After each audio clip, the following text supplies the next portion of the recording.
Bismillahirrahmanirrahim. Assalamualaikum warahmatullahi wabarakatuh.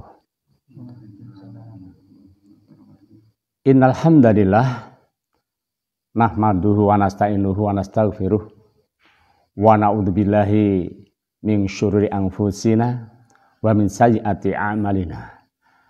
May yahdihillahu fala mudhillalah wa may yudlil fala hadiyalah. Asyhadu an la ilaha illallah wahdahu la syarikalah wa asyhadu anna Muhammadan abduhu wa rasuluh la nabiyya ba'da. A'udzu billahi minasyaitonir rajim. Bismillahirrahmanirrahim. Ya ayyuhalladzina amanu taqullaha haqqa tuqatih wa la tamutunna illa wa antum muslimun. Ya ayyuhalladzina amanu taqullaha wa qulu qawlan sadida yuslih lakum a'malakum wa yaghfir lakum dunubakum wa may yutillaha wa rasulahu faqad faza fawzan 'azima. Qala Rasulullah masalul ladzi yadhkuru rabbahu wal ladzi la yadhkuru rabbahu kal hazzi wal mayyit. Saudaraku yang dirahmati Allah SWT, pada kesempatan ini mari kita bersama-sama senantiasa bersyukur pada Allah SWT atas segala karunia, baik yang berupa nikmat atau rahmat yang telah terlimpahkan pada kita semua, sehingga dengan nikmat dan rahmat Allah SWT yang senantiasa kita terima dan kita rasakan, kita wajib bersyukur terhadap Allah SWT. Terlebih pada kesempatan kali ini, insya Allah saudaraku muslimin muslimat dengan keadaan yang sehat secara mayoritas. Toh demikian, mari kita sejenak untuk mikirkan pada sahabat-sahabat kita. Beberapa sahabat atau saudara kita, teman, keluarga kita, mungkin ada yang sakit. Dia merasakan sakit, baik yang berbaring di rumah sakit ataupun di rumah-rumahnya sendiri. Semuanya dalam rangka untuk mohon kesehatan dari Allah Subhanahu wa Ta'ala. Minta sehat pada Allah Subhanahu wa Ta'ala. Ada yang matanya sakit, ada yang demikian pula fasilitas tubuhnya yang di dalam, ada jantung, ada paru, ada ginjal, dan lain-lain itu yang ada di dalam. Kemudian ada yang otak sakit juga. Banyak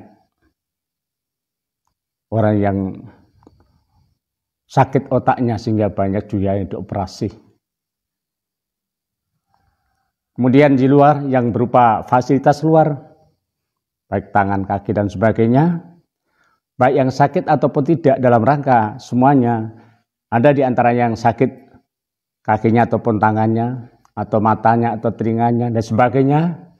Semuanya juga menginginkan sehat. Tetapi ada yang anggota badannya tidak sakit, tetapi mungkin kurang. Contoh, kakinya hanya satu. Contoh lagi, kedua tangannya tidak sempurna. Seperti yang di Selatan ini ada dua tangan yang tidak sempurna, karena sejak lahir sudah dua-duanya tidak punya tangan, hanya sampai sepanjang batas siku. Itu Karangudang ada yang di sini, di Karanggede ada. Yang sementara kita melihat kepada diri kita sendiri, di antaranya introspeksi terhadap diri kita sendiri. Banyaklah kita yang dikaruniai fasilitas yang sempurna ini, tetapi kita sendiri kadangkala kurang bisa memanfaatkannya dengan maksimal. Meskipun dikaruniai mata yang sempurna untuk bisa melihat, meskipun dikaruniai telinga yang sempurna untuk bisa mendengarkan, termasuk diantaranya panca indera kita, masih bisa untuk merasakan segala sesuatu yang Allah karuniakan. Kaki dan tangan pun demikian. Banyak orang-orang yang tidak punya kaki tapi sehat, bisa memanfaatkannya dirinya dengan sepeda motor yang sudah dirangkai untuk bisa berjalan sampai menuju ke masjid. Kemudian ada juga yang naik sepeda motor biasa. Ada juga yang pakai kaki tiga, maksudnya dengan tongkat pun tidak sedikit yang menuju ke masjid untuk dzikir pada Allah SWT. Nah, pertanyaannya, kenapa kita yang dikaruniai kesehatan, dikaruniai fasilitas yang lengkap, tapi kita kurang bisa memanfaatkan karunia yang Allah berikan? Bahkan kadang-kala condong kita menuju ke tempat-tempat yang dipanggil oleh Allah SWT ini bisa dikatakan semaunya sendiri. Bisa juga dikatakan keikhlasannya sendiri. Karena kemauan sendiri itu akhirnya aku ikhlas ya kuwi kok. Ikhlas saya ya di situ kok. Saya mampunya segitu kok. Itu tidak jawaban yang tidak benar. Kalau hubungannya dengan kesadaran ini kembali pada fasilitas yang Allah berikan, kita maksimalkan dengan semaksimal mungkin, kemudian kita juga bisa memprioritaskan anggota badan kita ini senantiasa untuk berzikir pada Allah SWT. Ingat sabda Rasulullah, masalul ladin yadhkur rabbahu walladzi la yadhkur rabbahu kal haji wal mayyit. Kalau dia diumpamakan oleh Rasulullah orang yang ingat pada Tuhannya dan orang yang tidak ingat kepada Tuhannya ini laksana orang yang hidup dan mati. Kenapa kita yang hidup tidak berzikir? Apakah tidak merasa diri kita seakan-akan dikategorikan mati? Mati dalam arti zikirnya semaunya sendiri, tidak sesuai dengan kehendak Allah, tidak sesuai dengan sabda Rasulullah. Maksudnya seenaknya sendiri itu tidak sesuai, sekali lagi tidak sesuai apa yang dihendaki Allah. Padahal yang dikatakan zikir kepada Allah adalah sejak pagi sampai petang. Bahkan ada petunjuk atau pedoman amalan zikir pagi maupun petang. Toh kadang-kala kita belum memaksimalkan daripada apa yang diperintahkan Allah itu zikir sejak pagi sampai petang. Nah, kalau hanya dengan semaunya sendiri, zikir ini akan mengakibatkan kerugian kita sendiri. Dalam rangka apa kerugian kita? Adalah kurang memperoleh maghfirah, kurang memperoleh ampunan dari Allah SWT, kurang juga memperoleh rahmat dari Allah SWT. Sebab khususnya siapapun orang yang senantiasa berzikir kepada Allah ini akan mendapatkan ampunan atau maghfirah dari Allah SWT sekaligus rahmatnya. Dengan maghfirah dan rahmatnya Allah ini, seseorang akan mendapatkan ikatan janji dengan Allah, punya ikatan janji dengan Allah, yaitu pahala dan pahala. Apabila seorang itu banyak zikir, banyak pula maghfirah yang Allah berikan, banyak pula rahmat yang senantiasa dilimpahkan. Dalam rangka apa? Seseorang itu mempunyai ikatan janji dengan Allah, yaitu nilai pahala. Saudaraku yang dirahmati Allah SWT, kesempatan pada saat ini akan saya sampaikan untuk pengamalan zikir pada Allah SWT yang dalam sabda Rasulullah SAW juga termasuk zikir yang diamalkan pagi maupun petang, yang seringkali dinamakan zikir Sayyidul Istighfar. Apa yang dikatakan Sayyidul Istighfar? Sayyid itu adalah tuan. Al-istighfar adalah permohonan ampun. Sehingga Sayyidul Istighfar atau tuannya, penghulunya istighfar, yakni zikir yang berupa permohonan kepada Allah, minta ampun kepada Allah. Dan zikir ini adalah zikir yang paling berbobot. Zikir yang paling berbobot. Sehingga dikatakan Sayyidul Istighfar, tuannya istighfar, penghulunya istighfar. Kemudian hubungannya dengan pengamalan Sayyidul Istighfar, banyaklah fadilah-fadilah atau keutamaan-keutamaan di mana Sayyidul Istighfar ini sendiri disebutkan dalam hadis Nabi Sallallahu Alaihi Wasallam yang diriwayatkan oleh Imam Bukhari, yang lafalnya mangqalaha minan nahari mukinam biha famata fi yaumihi qabla ayyamsyiya fahuwa min ahli jannah wa man qalaha minal laili wa huwa mukinun biha famata qabla ayyusbiha fahuwa min ahli jannah.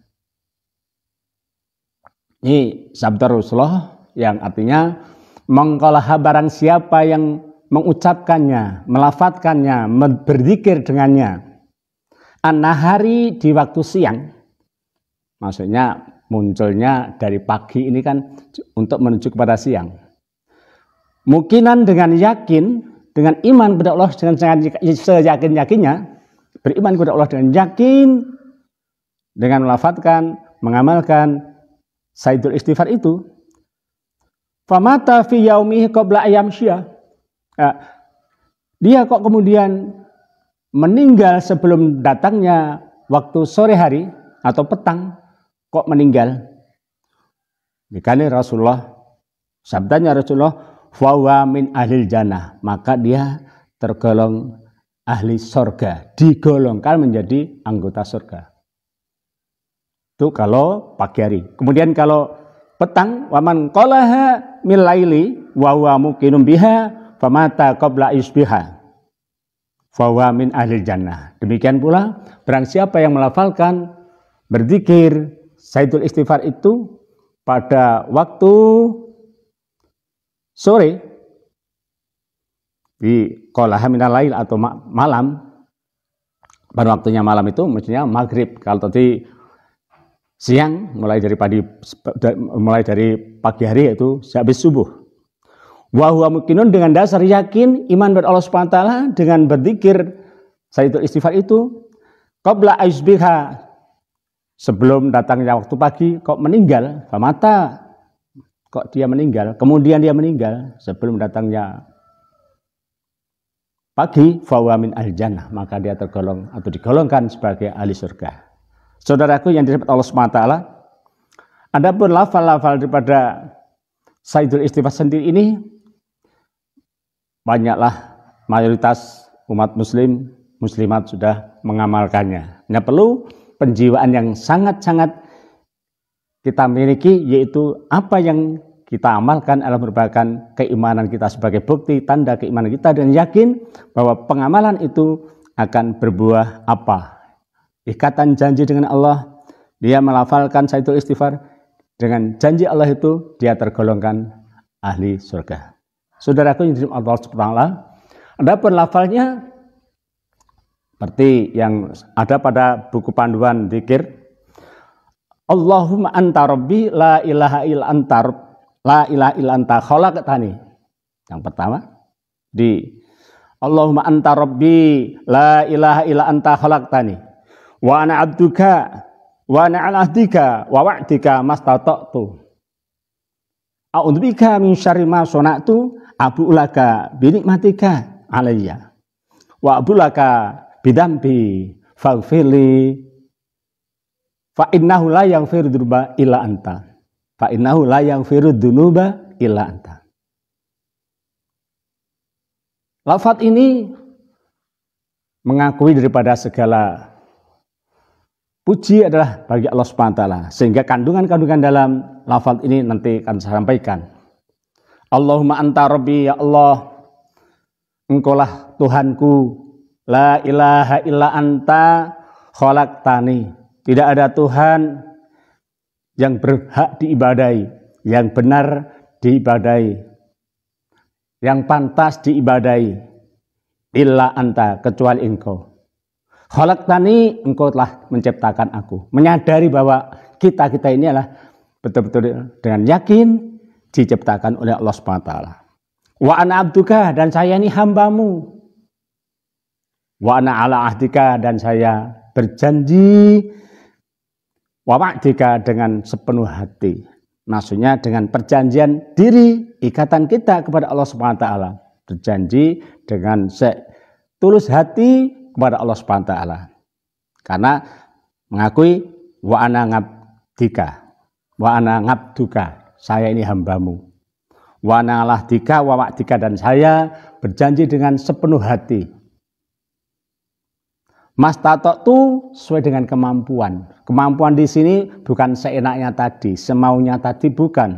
Tapi kemampuan yang Allah berikan ini kita maksimalkan. Jadi tidak hanya sekedar semaunya sendiri.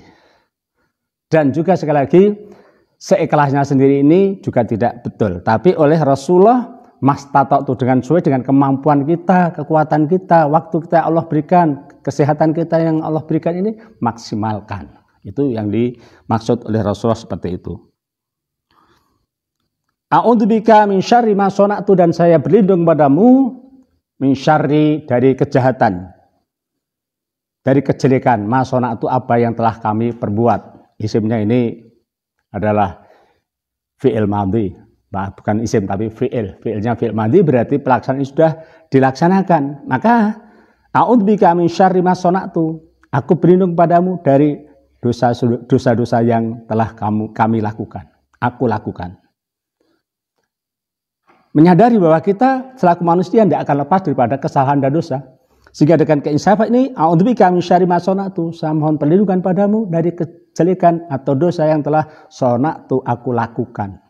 Sona'a, berbuat. Sona'tu, aku berbuat. Telah aku berbuat. Abu laka bi nikmatika, betapa besar nikmat-nikmatmu. Bi nikmati alayya, yang telah kau berikan padaku. Ngalayya, diberikan padaku. Ala berarti atas, ya padaku. Artinya kita mengakui bahwa maha besar Allah yang telah memberikan kenikmatan pada kita. Abu ulaka binikmatika alayya. Wa abulaka bidambi, dan betapa besarnya dosa-dosa yang telah kami lakukan. Di bidambi, dunubun itu dosa. Bidambi, dengan dosa-dosaku, dengan kesalah-salahku besar sekali. Faghfirli, maka ampunilah dosa-dosaku. Fa innahu la yaghfiru dunuba, sungguh tidak ada yang mampu mengampuni, tidak ada yang bisa mengampuni, illa anta, kecuali hanya engkau ya Allah. Saudaraku, kandungan-kandungan ini ada 5 kandungan tentang doa Sayyidul Istighfar ini. Satu di antaranya, Nabi memberikan tauladan atau memberikan contoh. Satu, Nabi SAW mengawalinya dengan pujian kepada Allah SWT. Memuji kepada Allah SWT. Allahumma anta rabbi la ilaha illa anta khalaqtani. Ya, memuji kepada Allah. Allah telah menciptakan kita semua, dunia seisinya. Bagi hamba Allah sebagai makhluk ciptaannya, termasuk di antara penetapan tauhid rububiyah. Tauhid rububiyah adalah tauhid yang menciptakan sekaligus memelihara. Rabb itu adalah memelihara. Jadi Allah tidak akan pernah lelah, tidak akan pernah ngantuk sampai telah menciptakan, memelihara daripada dunia seisinya ini. Termasuk mengurusi kita, nasib kita, kesehatan kita, dan sebagainya dan sebagainya. Itu adalah ketentuan yang Allah berikan. Kemudian menamakannya sebagai doa Sayyidul Istighfar, yaitu penghulunya istighfar itu sendiri. Penetapan tauhid rububiyah bahwa Allah adalah ma'bud yang hak, la ilaha illa anta, tidak ada Tuhan dan sebagainya tadi. Tidak ada Tuhan illa anta, kecuali engkau ya Allah. Sebagai zat yang memang pantas dan benar dima'bud, yang disembah, yang hak. Dan tidak ada sesembahan yang hak selainnya. Ini penetapan tauhid uluhiyah. Karena rububiyah itu adalah memelihara, mengajarkan, menciptakan, mengajar sekaligus memelihara. Pengajaran Allah adalah melalui Al-Quran dan sunnah Rasulullah sebagai penjelasannya. Ini yang tauhid uluhiyah. Kemudian yang rububiyah tadi itu. Kemudian yang uluhiyah adalah memang yang pantas hanya Allah yang disembah dan dimintai pertolongan. Dan yang tiga, Allah adalah satu-satunya yang berhak diibadahi, dan ini merupakan realisasi daripada tauhid uluhiyah. Nih, itu diantara pengakuan Rasulullah yang berhubungan dengan rububiyah ataupun uluhiyah. Kemudian yang kedua, pernyataan bahwa beliau tegak di atas janji dan kukuh. Janji dan kukuh berarti janji dengan sepenuh hati. Berupa iman kepada Allah SWT, mungkinan tadi dengan keadaan yakin.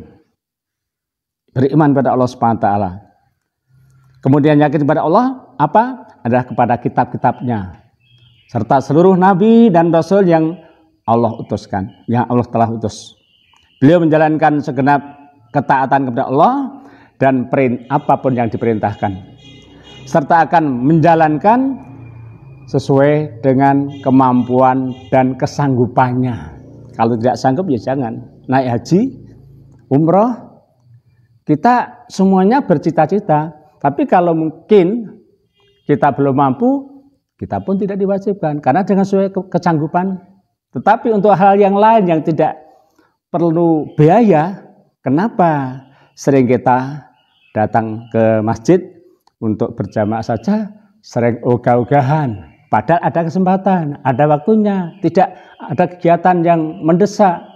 Seringkali kita sendiri untuk mendatangi panggilan Allah melalui seorang muadzin, datang ke masjid untuk melaksanakan jamaah sholat di masjid pun kadangkala masih ogah-ogahan. Nah, yang semacam ini tidak sesuai dengan ikatan janji kita kepada Allah. Mastata'tu di sini maksimal mungkin, kesanggupannya jangan sanggup, tapi karena keset, maka kemarin itu ada Rabbi a'udzubika minal kasali, saya minta perlindungan daripadamu dari kemalasan. Kalau tidak minta perlindungan pada Allah dari kemalasan, ya malas terus dan tidak diamalkan, ya itu tadi kesanggupan diartikan sak geleme. Saudaraku yang dirahmati Allah SWT, bagi yang menyatakan kesanggupan dirinya menuju ke masjid, itu hanya katakan hari Jumat, ubahlah pengamalan kalian untuk tidak hanya hari Jumat ke masjid. Karena benar hari Jumat itu Saidul Ayah. Tapi hari-hari yang lain kita laksanakanlah agar lebih mendapatkan kemampuan kita, kesanggupan kita, tidak dituntut kesanggupan itu tadi semaksimal mungkin. Kemudian berlindung kepada Allah SWT dari seluruh kejelekan, minta ampun. Kemudian beliau mengakui akan nikmat Allah yang Allah karuniakan. Dengan merasakan nikmat Allah yang diberikan, terutama fasilitas tubuh ini, jangan hanya dikatakan seperti kita tidak pernah minta, tapi Allah memberi. Memang sejak kita akan lahir pun, kita tahu-tahu sudah diberikan kesempurnaan fasilitas yang sempurna, ini anggota badan sempurna. Toh itu adalah kita kalau tidak memanfaatkan fasilitas dengan baik, maka kita akan mengalami kerugian. Apa kerugian? Maghfirah dan rahmatnya Allah. Yang terakhir, beliau mengakui atas kesalahan dan dosa. Karena kelengahan bisa juga dikatakan karena pengamalan ini hanya semaunya, sak geleme, itu adalah mengakui. Sehingga perlu kesalahan-kesalahan terhadap Allah, terhadap samanya ini adalah pengamalan-pengamalan yang mulai dari yang kemarin, ubahlah sikap dan pengamalan yang dilaksanakan hanya semaunya. Subuh, zuhur, asar, maghrib, isya, usahakan untuk bisa mengamalkan dengan baik dengan cara berjamaah. Toh kalau tidak, paling tidak ya imbang. Mungkin tidak hanya pilih tok subuh tok atau isya tok atau maghrib tok, jangan. Kalau bisa dilaksanakan secara keseluruhan, entah itu di mana saja, tapi yang terbaik kalau sholat fardu adalah dilaksanakan di masjid dengan cara berjamaah. Saudaraku, rasa itu dulu yang hubungan dengan keutamaan daripada Sayyidul Istighfar semacam itu. Dan marilah bagi yang belum hafal, boleh belajar dari buku petunjuknya Sayyidul Istighfar itu seperti apa. Bisa juga berhubungan dengan panitia, yaitu Belandungan Mengaji. Insya Allah akan dicarikan, dan mungkin sebagian sudah banyak yang disiapkan di Belandungan Mengaji ini. Terima kasih. Mudah-mudahan Allah senantiasa membimbing kita, berikan hidayah terbaik untuk pengamalan-pengamalan ibadah kita, yang senantiasa kita tergolong orang yang punya janji ikatan dengan Allah, dengan maghfirahnya, dengan rahmatnya, dengan pahala di hari akhir besok sebagai ahli surga. Amin ya rabbal alamin. Billahi taufiq wal hidayah. Wassalamualaikum warahmatullahi wabarakatuh.